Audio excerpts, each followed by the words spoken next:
Sounds good.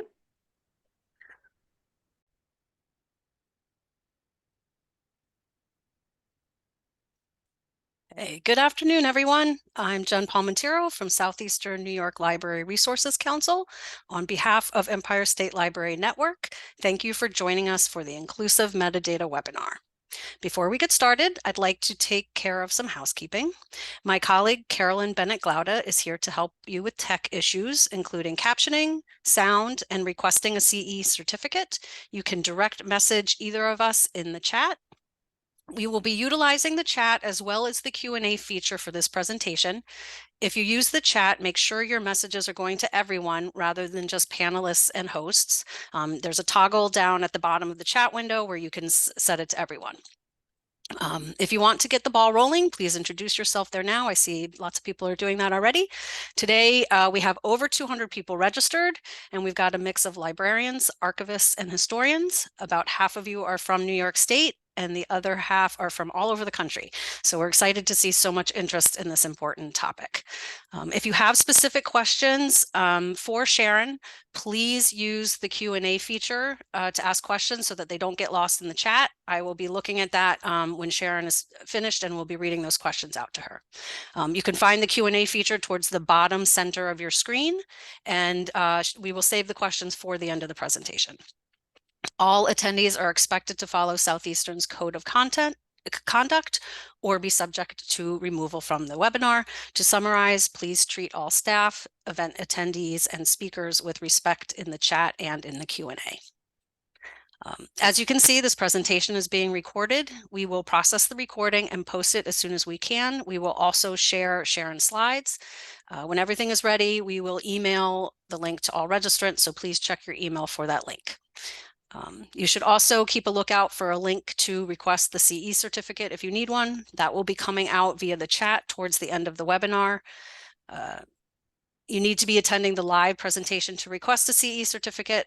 We will also send you a link to the evaluation, which we truly appreciate you completing. Now that I've completed the housekeeping, I'd like to introduce our presenter, Sharon Mizota. I've attended one of Sharon's inclusive metadata webinars, and she provides a wonderful and approachable introduction to this very important topic. I'm thrilled she said yes when I asked her to present for us. So without further ado, I will turn it over to Sharon. Thank you so much, Jen. I'm so happy to be with you all here today. And thank you to the organizers for bringing this webinar to fruition. I'm really thankful for this opportunity to chat with you all. I'm just going to start with a land acknowledgement. I come to you today from the unceded territories of the Tongva and Chumash peoples. I acknowledge the devastation of colonial warfare and cultural genocide that separated these nations and all Indigenous peoples in North America from control of their homelands. I acknowledge that I have benefited from this separation. I honor and pay respect to these ancestors and communities who continue to nurture life on this land and support them in the resurgence of Indigenous rights and sovereignty. And here's a little bit about me. I, come from an archivist background, so that is going to condition a lot of what I'm talking about today. But like the rest of you, there are lots of other facets to my identity. I currently work as a metadata consultant, working with libraries, archives, and museums to bring their metadata more in line with their goals for inclusion. And I'm a lot of other things, as you can see here on this word cloud. So I just want you to keep this in mind because we're going to talk about this as we're getting into inclusive metadata. It's all about sort of positioning where you come from, right? And so this is just a little bit more about me and how I identify and what my background is. Here's what we're going to cover today. We're going to talk about what inclusive metadata is, why it's important. We're going to look at some of the principles of inclusive metadata. We'll talk about some auditing strategies, how you can, do an evaluation and audit of your metadata. We'll look at some examples from my experience working as a consultant, and then we'll open it up for questions and discussions. So as Jen said, if you could please put your questions in the Q&A, we will get to them at the end. And I saw that there were some questions from folks that were submitted along with your registration. And in cases where I'm able to address those, I've tried to work those into the presentation. But unfortunately, I wasn't able to work them all in. So please put them in the Q&A if you would like me to answer them at the end. So what is inclusive metadata? Inclusive metadata strives to represent people as they describe themselves. Often this represents identity facets. So what I was just talking about for myself, such as race, gender, ability, culture, language, sexual orientation, etc. And primarily inclusive metadata is about people and groups of people. Here are, again, some of the identity facets that we consider when we talk about inclusive metadata. So that's gender identity, race, age, religion, immigration status, geography, like where somebody is located or where they're from, sexual orientation, language, the language they speak, ethnicity, disability or health status, their economic status, so this could be class or income, and their nationality. And again, there are many more. This is not all of them, but these are just things that we're talking about when we talk about inclusive metadata. So first of all, inclusive metadata acknowledges diversity, right? Diversity is just a fact of life. It is not something that can be denied, right? So we exist as diverse people. We all have diverse facets of our identity, and we are, as a group, diverse. Like people, everybody comes from a different background, has different attitudes, different life experiences. And so when we talk about inclusive metadata, we acknowledge that we live in a diverse world and a diverse society. Inclusive metadata on top of that strives toward accurate and responsible representation for everybody. So no matter where you come from, what your background is, how you identify, inclusive metadata, the principle of inclusive metadata strives to represent you the way you would like to be represented. And this is about representation, right? So if you don't want to be represented, or there's a facet of your identity that you don't want to be identified with, then we're not talking about that. We're talking about ways in which people want to be represented and ways in which they want to show up in our library systems and in our library records and archives records. Inclusive metadata is also active. It takes steps to mitigate or remove harm that is existing, and we will talk about some of the historical inequities that lead to that harm. So it is not a passive activity. It is something that is active, and as you will see, it is also always evolving. Inclusive metadata is also accessible.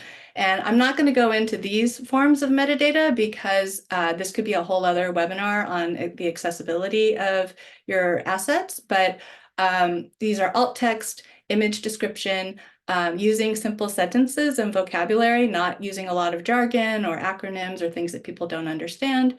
Captioning, presentations such as this, and then also the use of sign language. So again, these are all things that fall under the umbrella of inclusive metadata, but I will not be addressing these specifically today. So why is inclusive metadata important? Well, first of all, because we live in a world in which there are historical inequities in terms of who is represented in our records, who is represented in our histories, and this is true across the board, in all fields of study, in all areas of cultural production. So inclusive metadata seeks to redress these historical inequities and existing inequities. These are ongoing and living inequities in our lives today and influence the way we interact with each other. It's also about putting people first. So this is prioritizing people and care when we're talking about anything, any aspect of our work, right? Not just the parts that like reference or things that have to do with interacting with people directly. And it's also just the right thing to do. And we'll dig into these a little bit more. So I was talking about the historical inequities, and I think it's really important to understand the context, not just in terms of our history here in the United States, but also the current context in which we all operate. So I really like this diagram, which was created by Rupa Maria. She is a medical doctor, and that's why you have these big words, trauma and inflammation. But I feel like these systems, these isms, condition everything, our whole worldview here in the United States, and they are also the basis on which a lot of our institutions are founded, right? So you have this initial encounter with colonization, which has led to various kinds of supremacism, right? So, and these, it's not that it has led to, but here in the United States, uh, our founding historical moment is colonization, right? And so I'm not saying that this is the beginning of white supremacy and patriarchy and human supremacy. Those things all pre-existed, but this is the sort of initial moment in which our country became a two-tier system, right? At least. So we have different supremacies. We have white supremacy, we have patriarchy, and we have human supremacy, which is the belief that humans are, the most important beings on the planet. And out of these come phenomena like slavery, genocide, invisible labor. So this is like domestic labor, things that are not seen as labor, traditionally have not been seen as labor, femicide, domestic violence, and child abuse, and then ecocide and the exploitation of resources. And all of these phenomena, intersect very they intersect very conveniently with capitalism, right? So capitalism loves cheap labor and resource grabs. So taking land, removing people from land and appropriating land and appropriating resources. So this is all this cycle. This is a cycle that is in the background of everything that we do as information professionals. And I just like to make that very clear from the outset that we are all working, most of us are working inside colonial institutions that are influenced by these powers, and we are all affected by them to varying degrees. So the result of this is that no one is neutral. And this is a big problem with traditional library and information professional education, is this myth of neutrality, right? That we try to serve everybody and we believe that, but to do that, we need to be neutral. And that is just not the case, right? We are all implicated. We all have a positionality in this system of power. And so unfortunately, in the past, neutrality has typically meant WebCham. And I don't know if you're familiar with this acronym, which was coined by Hope Olson, but WebCham stands for the white, ethnically European, bourgeois, Christian, heterosexual, able-bodied male. And unfortunately, throughout history, this has often been the default human in the way in which we talk about people.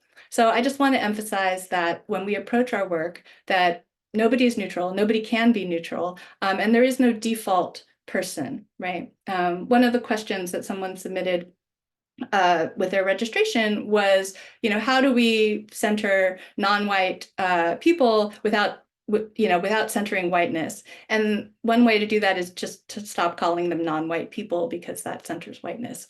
Even terms like BIPOC center whiteness. So that's just something to consider, right? Is that we really need to question and interrogate, our own positionality in all of this as well.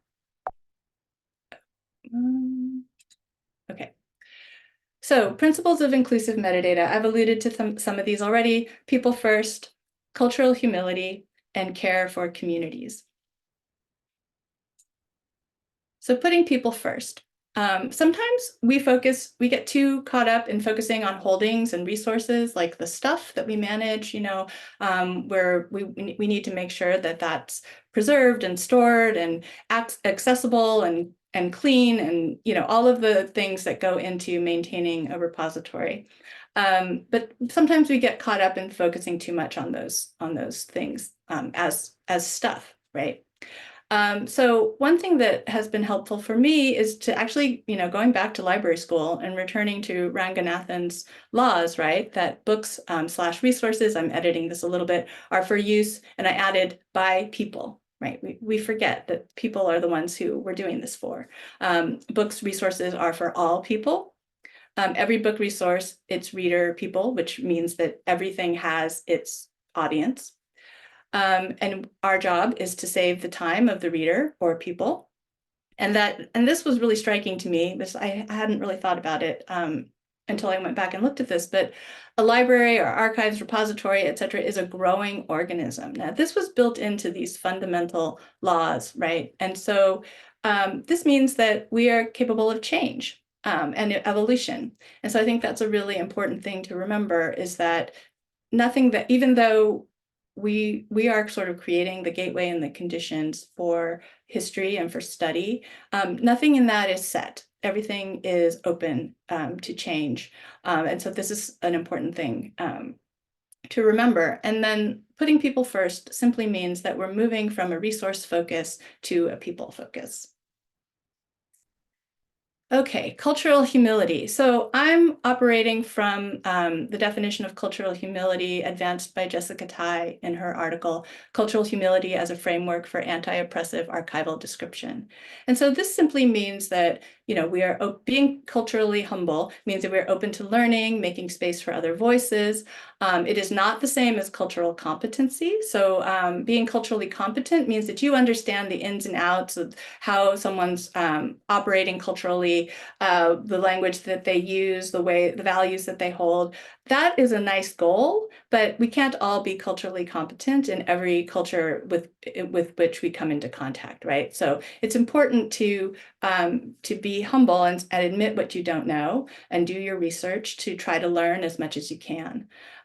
This is a lifelong process. It's not something that you arrive and say, oh, I'm culturally humble and now I can do everything. No, it's always a process of self-evaluation and reflection. It also means that you're okay with not knowing stuff. Like, this is hard for some of us, right? Like as librarians and archivists and information professionals, we like to think that we know. And so it's really hard to sort of say, no, I didn't know. And in doing this work, working with inclusive metadata, you're going to make mistakes. That's just part of the job.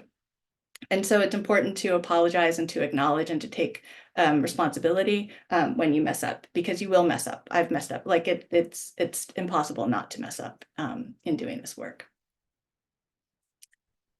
And so it's also important to think of your catalog or your dams or your institution, your reading room, as a community of care, right? And is there a way that we can make this encounter for all the people that we come into contact with, our patrons, our students, our donors, everybody, staff, to feel as if they have a stake, that they have some sort of they see a reflection of themselves in the catalog, in the point of whatever the point of contact is in our dams, that we have a sense of care for the people who are interacting with our stuff.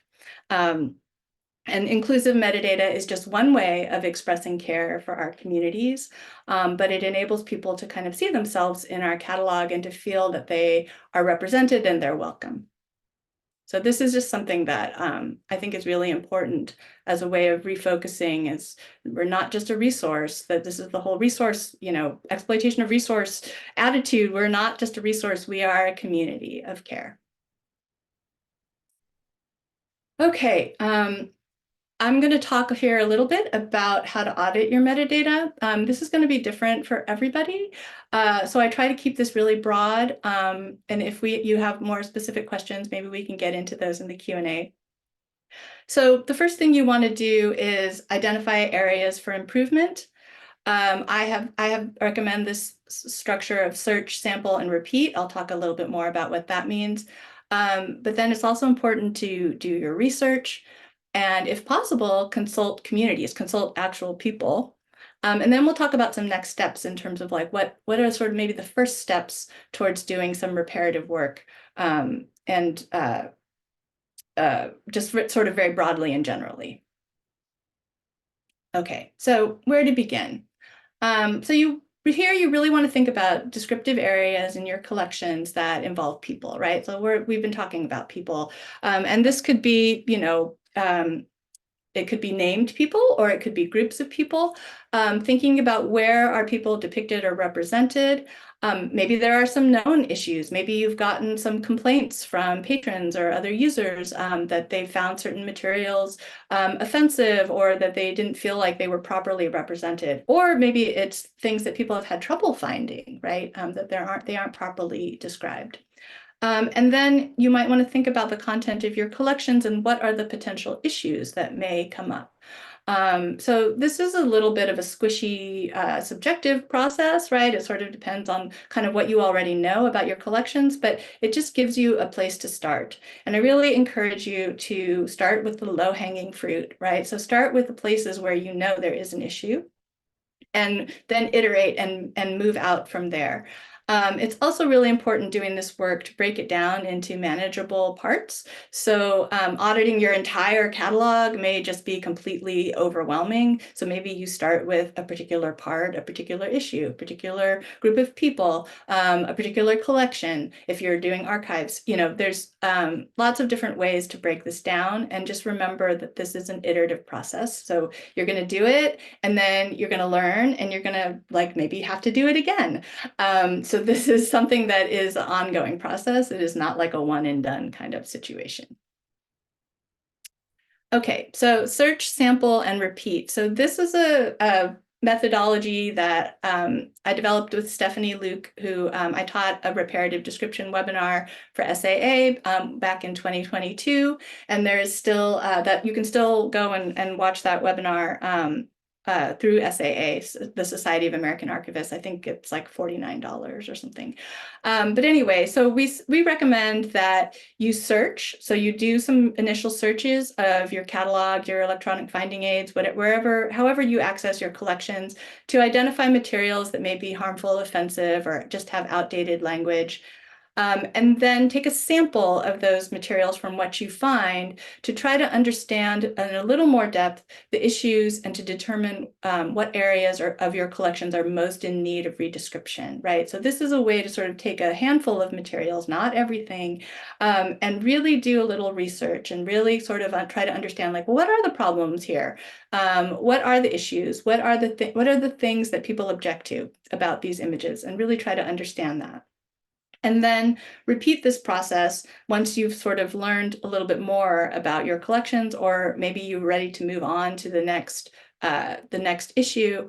That this is going to be like an iterative process of learning sort of what's in your collection and sampling, and getting a better understanding of the issues of representation at hand.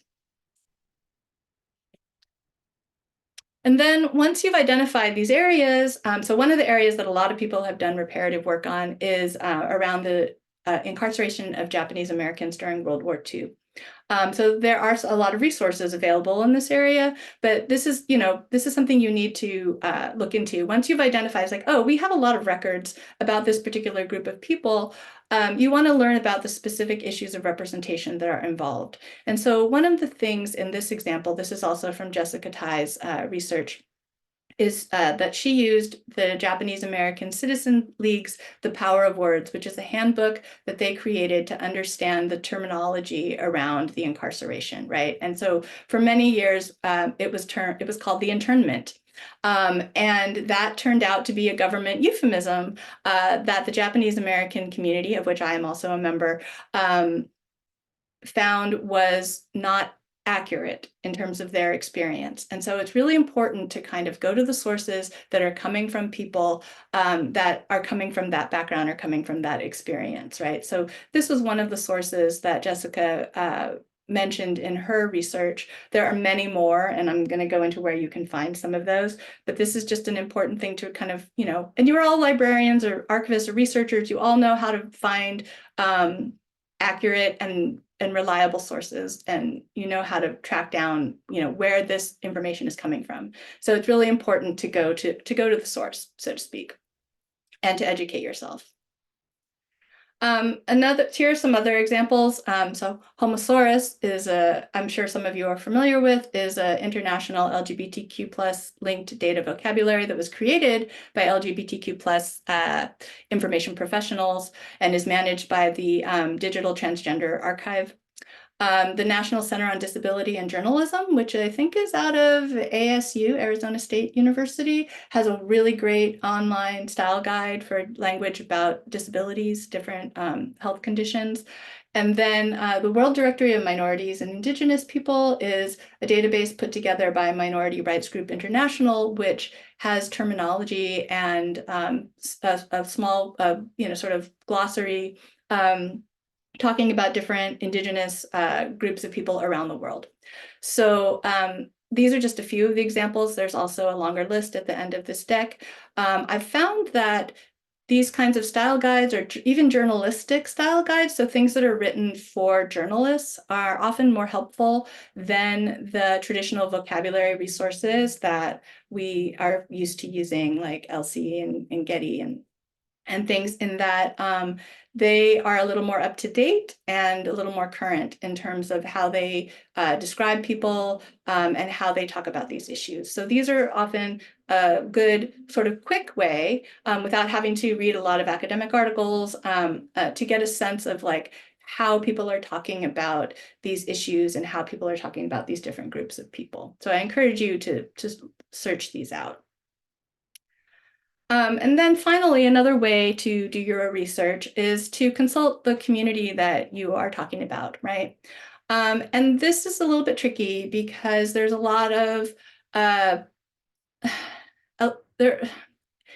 we don't want to be extractive in the way that we interact with communities, especially marginalized and underrepresented communities, right? So you need to be very careful when you do this, but I think it is very important to actually consult people who belong to the community that you are representing. And so the first step is to build authentic, trusting, and ongoing relationships with these people, with these communities. And this may take time. And so this may mean, going to events and meeting people and sort of becoming friends or offering to help them with some project that they're doing that doesn't involve you getting anything back for your project, right? Being sort of generous with your time, with your resources, if you have them. Not everybody has the capacity to engage with communities because it should be done thoughtfully and it should be done, it should be resourced. But it is important, I think, to actually hear from the people who are impacted by the descriptive work that you may be doing.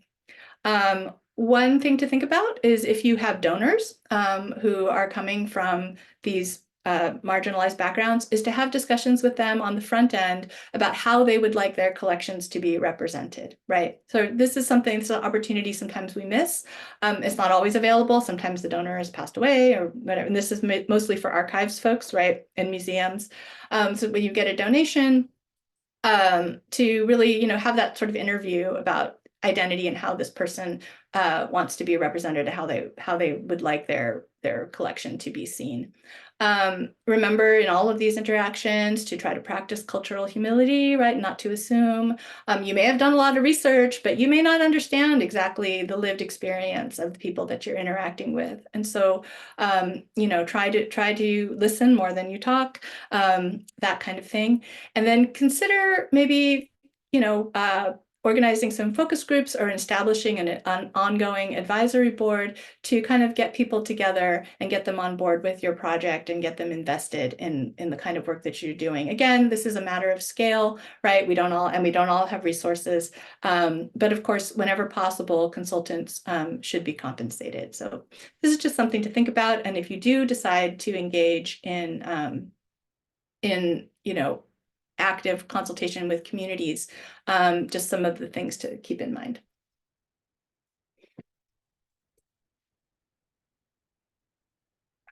Okay, so we're going to talk about language more specifically. Again, like listen more than you talk, listen to how people talk about themselves. Consider also the needs of your users. What kinds of things are your users, your patrons looking for, and how are they searching for them?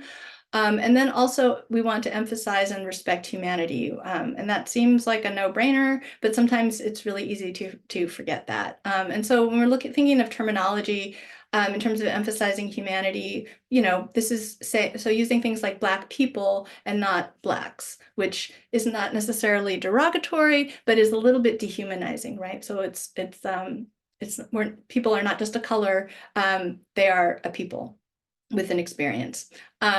So we say died by suicide instead of committed suicide, because committed suicide sounds like a crime, right? Committing a crime. And we say little person and not midget, which midget is actually considered derogatory. So these are just, there's a lot of examples like this, and some of the style guides that I mentioned before, you will see examples of also what not to do. So there are sort of two ways of thinking about how these identities are expressed, right? So one is people first language, and that's what I was talking about in terms of emphasizing humanity. But there's also identity first. And so some people, some groups, and some individual people, I mean, it does come down to the individual level, prefer to be identified by their identity term first, right? But so going back to people first language, this emphasizes the humanity of the subject. So this is person with disabilities, not disabled person. People experiencing homelessness, not homeless or unhoused person. Although you can be unhoused person is preferable to homeless person, because we may not have a house, but home is a concept that is a little bit more subjective and maybe internal, right? So this is people first language. We want to emphasize the humanity of the people that we're talking about. But in some cases, identity first is preferred. So for example, in the deaf community, and I mean deaf with a capital D, deaf person is preferred to a person with hearing loss, or and then for some folks in the autistic community, they prefer to be identified as autistic rather than a person with autism. And this is a political decision. It's often an individual decision.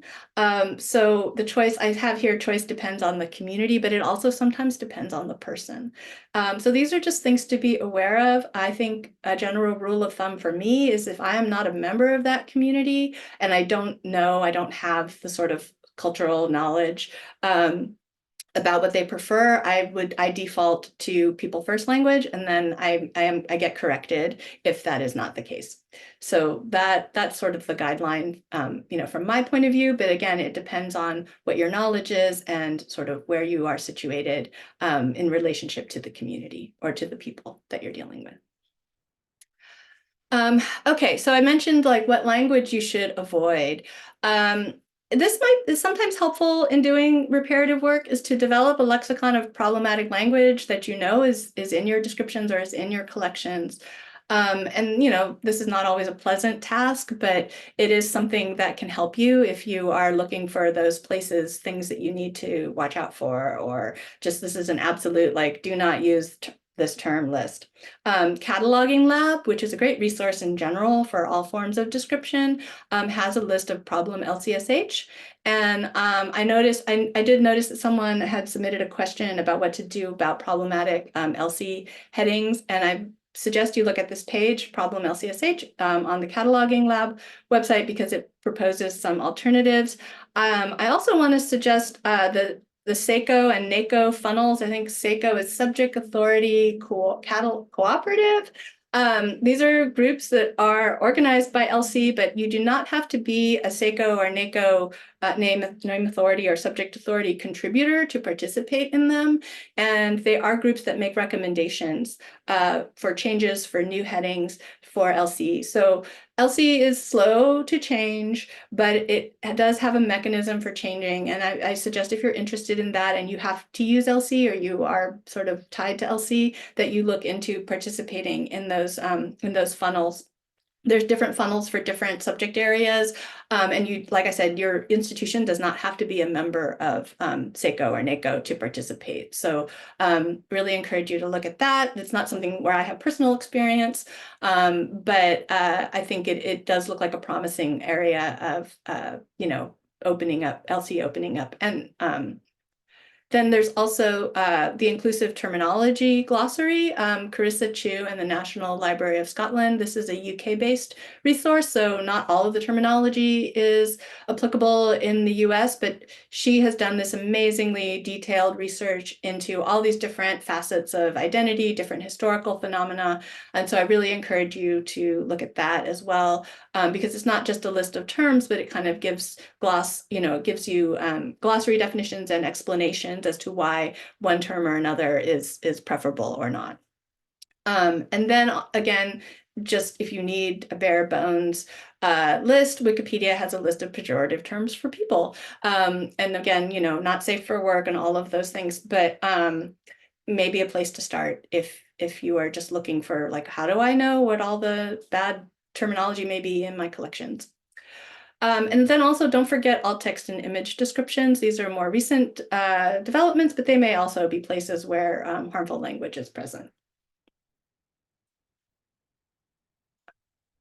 Okay, so what are some of the next steps or first steps you can take once you've determined what the issues are, once you've audited your catalog, your metadata?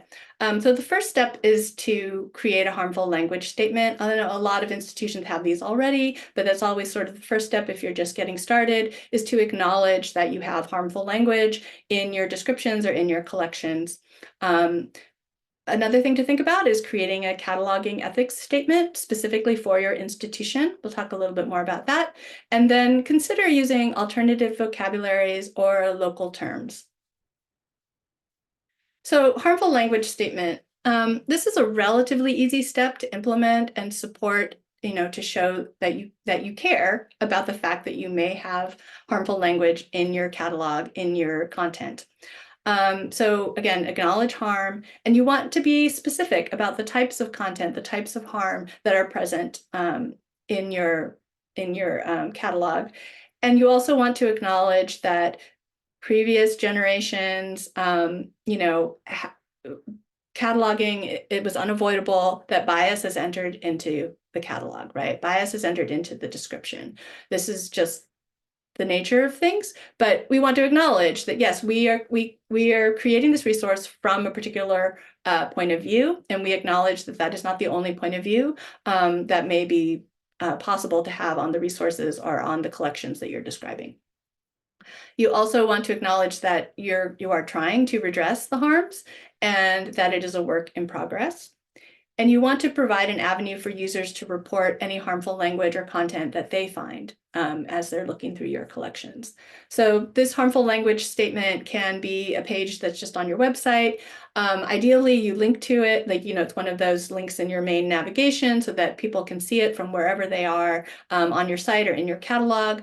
I have also seen more specific warnings and like pop-up kind of labeling that people use, and more recently images that are like blurred out so that you can't see them if it's particularly like a disturbing image until you click through and there's a harmful language pop-up or warning that comes up there. So there's many different ways of doing this, but it's really an important way to kind of say, yes, we are working on this. We can't fix everything all at once, but this is something that we're aware of, and we know that this is an issue. So that's an important step to take. And then next, so this is something that I've worked on with several clients where we've developed a cataloging ethics statement. And these are really principles to guide your work, right? So if you get to a point you're describing, you're cataloging, you don't know what you should be doing, it may be a resource for you to go back to and say, oh, okay, this is our value here. This is what we've decided. What I've got on the screen here is a part of ALA's Cataloging Code of Ethics, which is a great sort of boilerplate place to start. But I really encourage you to develop your own version of this, because that you're going to have things that are specific to your collections, to your institution, where you want to record that you've made certain decisions, right? Like, oh, we always use people first language when we're talking about this group, or, whatever it is. But to really take this statement, which is a great baseline statement, and, clean it up, not clean it up, what am I trying to say? Customize it for your own use and to guide your work as you're going along. Also consider going local or open. So of course there are pros and cons to establishing and maintaining local vocabularies. You have to think about how important it is for your collections, how much time and staffing you can devote to maintaining it, and how often it should be reviewed, because it will need to be reviewed every year, every 2 years, every few years. Because terminology changes, and things, need to be updated. Uh, Linked open data is increasingly an option. I mentioned Homosaurus before. That can be integrated into library cataloging systems and archival systems. Wikidata is getting better all the time, and it is completely open. I know it's a little bit scary, but we could talk about that a little bit more. It's open, and it's way more up to date than a lot of the traditional vocabularies. Okay, I'm going to walk through a few examples. I'll try to get through these quickly so that we have time for questions. So I'm just going to dive in. So here are some examples from work that I've done. Curationist is an aggregator of open access, public domain, or Creative Commons Zero licensed museum metadata and images. And the thing that's great about Curationist is it allows the Curationist archivists to layer additional metadata on top of the metadata that's coming in from the source institution, mostly from museums at this point. So one example that came up working with Curationist is we had it was actually like a poster celebrating they were called the Colored Heroes. This was a post Civil War, so it used this outdated language, right? Celebrating people like Frederick Douglass and Booker T. Washington, and it had a ton of descriptive subject metadata calling out the people, their names and everything, but it didn't say anything about Black people, which was really interesting. So that was a place where Curationist is able to add a subject, it's just simply adding a subject heading that facilitates access to this resource, which was very clearly about Black people, and used some outdated language. So this is,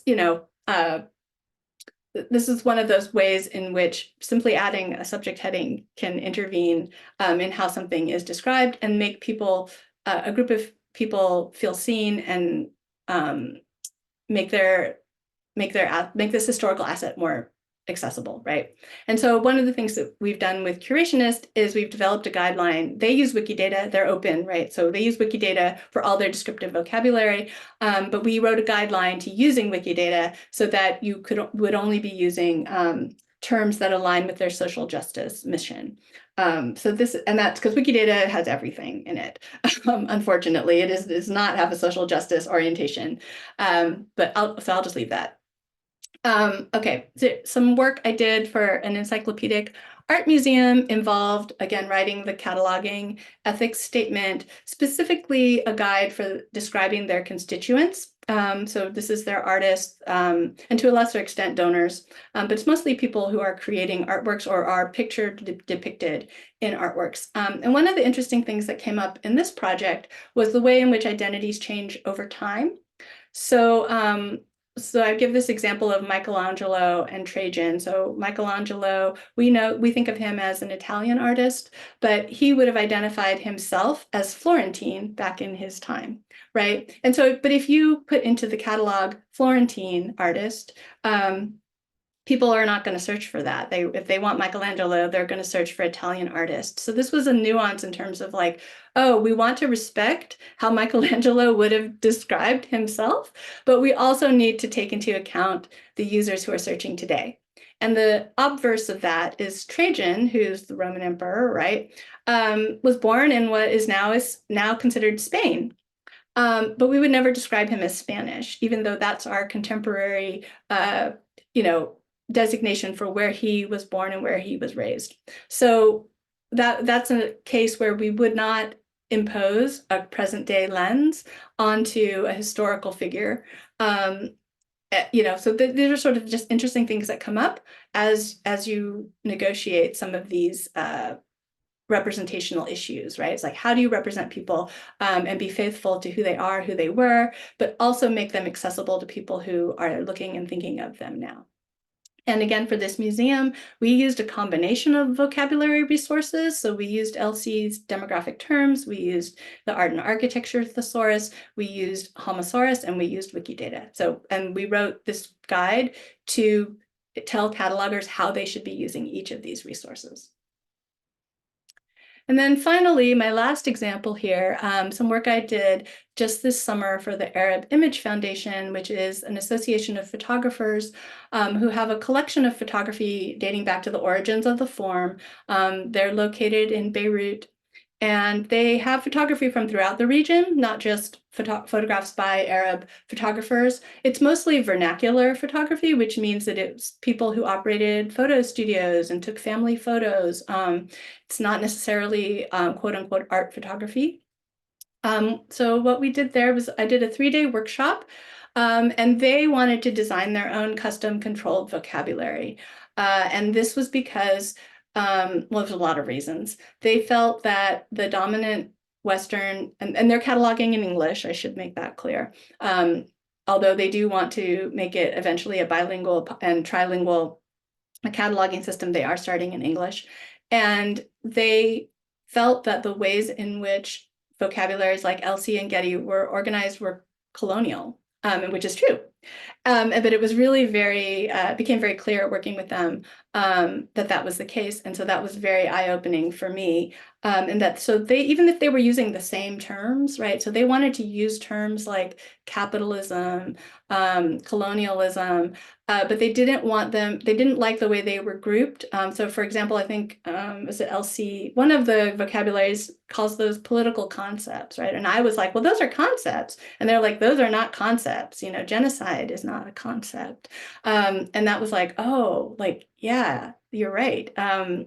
So they wanted to create their own hierarchies, and even if they were using the same terms, their own way of organizing and understanding the ways in which these these terms relate to each other, and the way in which they're thought of. And so we came up with a new category, which is forms of oppression, which was the top sort of one of their top level categories of their vocabulary. And that included, you know, colonialism and capitalism and a lot of these other isms. So that was a very like, you know, mind-opening kind of project. And I encourage you, whether or not you can do a custom vocabulary for yourself, to kind of keep those things in mind, that even if you're working in a US context, that there are lots of different ways in which people, especially now with everything being online, in which people can access your collections. So, and I'm gonna close there because I think I will just have enough time for some questions. So thank you so much for listening to me ramble.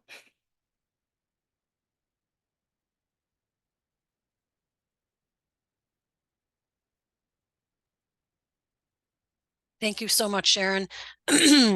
We have one question in the chat. I'm going to read it out for the sake of this recording. It says, to your example about Michelangelo, how would you recommend indicating within a database catalog that he was a Florentine artist, while most modern day researchers would assume he would fall under the term Italian artist? Would you include both terms under subject or controlled access terms, for example? Yes, I would include both. And I think the Getty Art and Architecture Thesaurus actually has an entry for Florentine, because a lot of the more, I can't remember if LC does, but as I recall, some of the more obscure historical identities may not be represented in some of the vocabularies. And so, and even though the Getty AAT is designed for objects, we took a little liberty in structuring the guideline and saying you could also apply these terms to people who came from those cultures. Thank you. Here comes another one. Yeah. I'm Indo-Caribbean American and agree that the term BIPOC still centers whiteness, otherness. I have heard of using the term PGM, people of global majority, instead of BIPOC. What is your opinion on this term? I mean, look, we have these terms for convenience, right? People of the global majority puts a to me, it's not that different from BIPOC. I don't have a problem with BIPOC. I use BIPOC. I use POC. It's strictly a way of it's a shorthand, right? Same with PGM. PGM is like, that's like most of the world. That's everybody except Europeans and people descended from European cultures, right? So there's a difference between the terminology that we use because that's what we have, and understanding that that is not a unified identity, right? so that so we have this all the time with Asian Americans. Like Asian American is a convenient racial category. It is unifying. I have a lot of things in common with other Asian Americans, but it is not an ethnicity. Like it is not a cultural background, right? It is a term that's used for political organizing and for self-identification and a shorthand. It is not who I am, right? Culturally, as a person, like individually. So, and everybody has different relationships to these terms, but it's really important to, yes, we use them, but understand that it's what's the concept? Strategic essentialism. I know that sounds very academic, but that's what it is. It's a strategic reduction of who we are. And it's important to always remember that we're always so much more than that. And it's much more complex.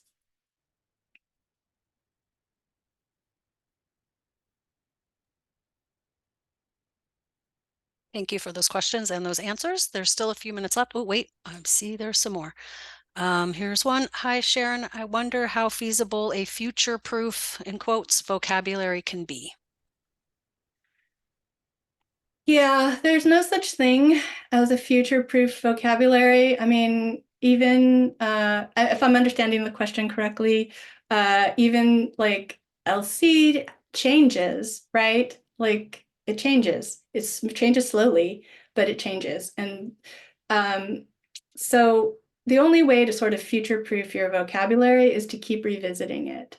There's no set it and forget it, right? It's like make that part of your cataloging process, your cataloging plan, is to revisit your vocabularies, the vocabularies, whether you're using LC or some other dominant, mainstream vocabulary, or you have your own local ones. You need to build in a schedule for review and revision, and that's on a regular time frame. So whether that's 1 year, 2 years, 5 years, just build it in so that at a particular time, it's like, okay, this is where we're going to sit down and look at whether this still works for us. They're coming in furiously in the Q&A right now. Okay, here's another one. They're good questions. So here's one. I've struggled with this question for a while. How do you communicate that people of color are in images without othering them? In my world, I could add something like college students white to all the images that don't include anyone of color. Yeah, so again, this is going to depend a lot on your audience and the context in which these images are being seen.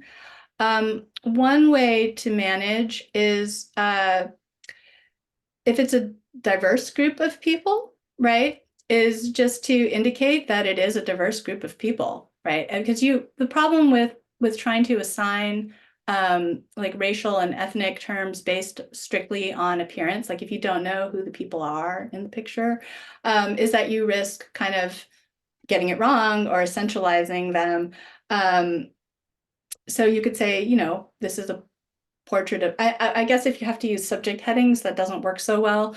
But there's certain okay, going back to first principles, find out as much as you can about the people in the image, right? So that is the research part, is understanding who they are and how they might have or do identify. Failing that, there are certain things that are really important to represent, right? So particularly marginalized groups of people. And if you are able to determine that they are a member of a group that is important for that to be surfaced, right?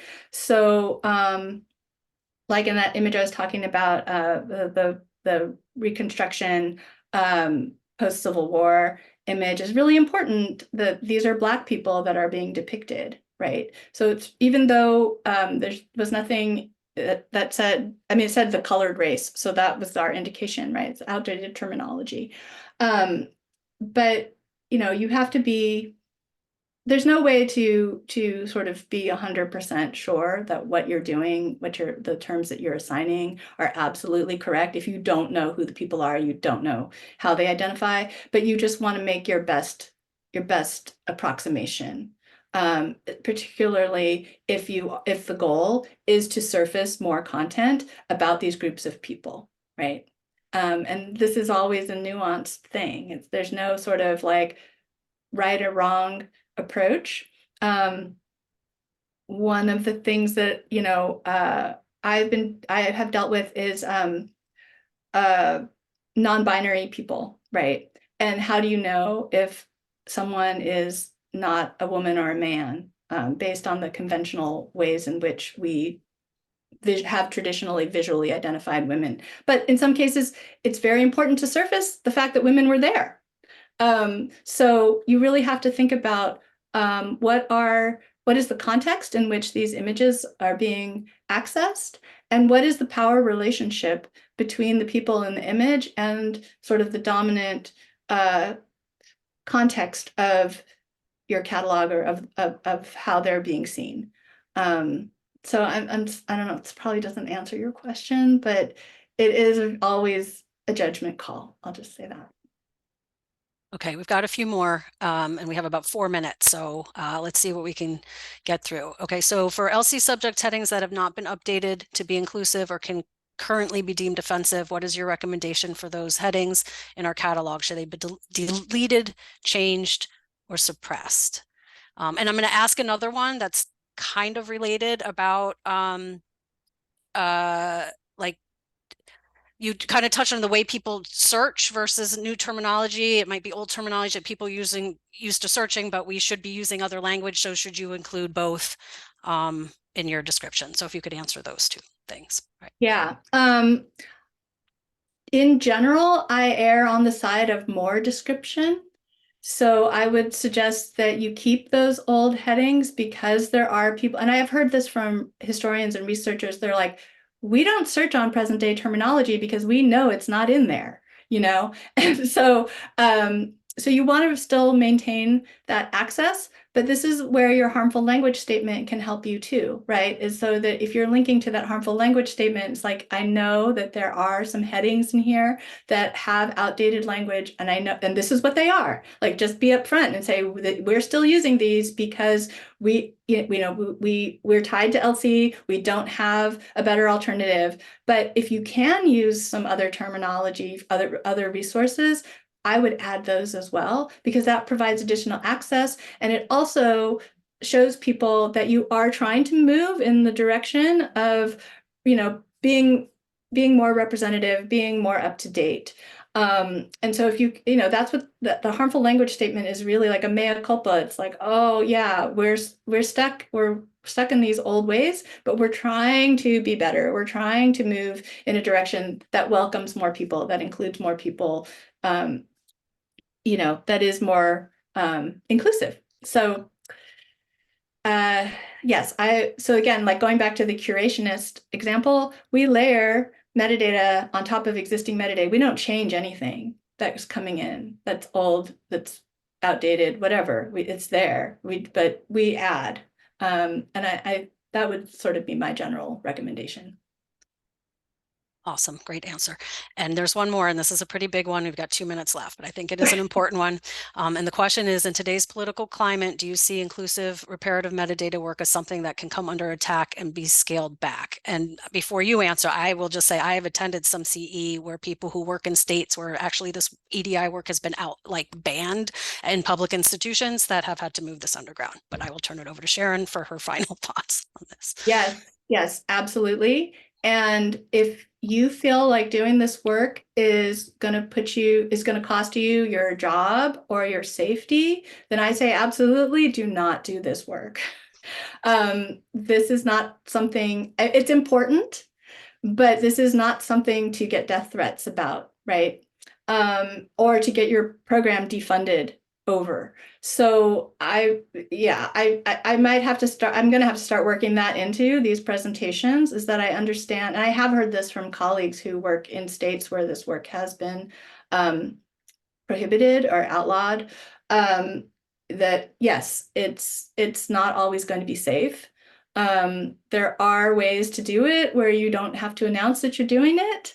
That this is, in some ways, this is just part of how catalogs evolve and grow, right? Language changes. We've seen that in LC. It changes, and nobody's going to dispute you using LC, I hope. Um, so uh, yeah, but absolutely, if this is not safe for you to do, I do not suggest you do it. And that's a wrap. It's 2 o'clock. Sharon, thank you so much. Thank you everyone for being here. Look in the chat. There's links to the evaluation and also to the request form for a CE certificate. If you need one, keep an eye out for the email that will have the link to the presentation recording and the slides. And I'm going to throw my email in the chat because this is the first of what we hope will be like a series of webinars around this. So if you'd like to take a deeper dive into any of the things that Sharon introduced today, please let me know. So here's my email, and keep doing good work, everybody. And thank you so much, Sharon. Thank you so much, Jen, for organizing, and everyone for attending. I'm so excited to see what you all go out and do.